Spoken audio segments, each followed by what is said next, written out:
淡市外勤記者協會28號舉行第18屆理監事甲顧問授證典禮，市長韋特親自到場，予以頒發證書，場面盛大熱烈。會中市長肯定媒體朋友走新聞的辛苦，並發揮傳播甲第四權的力量。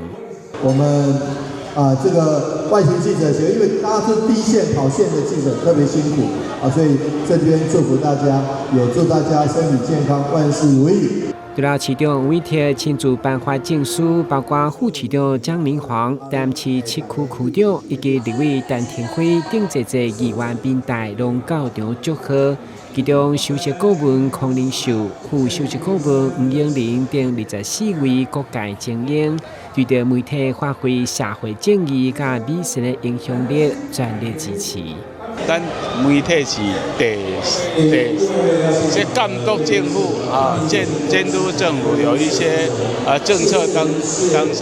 是咱這媒體，足儕代志攏媒體為邊啊鬥相共的，所以媒體是非常重要的，所以鼓勵咱大家繼續為媒體、為台灣打拼。設立超過1甲組的淡市9·1外勤記者協會第18屆新任理事長羅啟鈞表示，媒體除了持續扮演第四權甲報道時政的角色，加上網絡媒體發達，嘛毋忘做伙家己協會大家庭共同成長。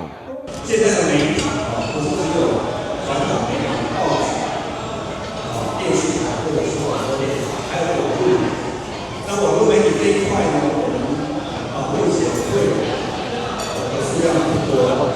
所以我這邊也希望說，年底我們就有新會員加入的，因為我們這個會呢，不是說是會長，他必須要有一些做連長，或者是還要透過會員投票，要很高的門檻，然後會員進入的速度看的速度來看，所以今年年底如果說有新的会员加入，要拜托我們所有的會員先進手下留情，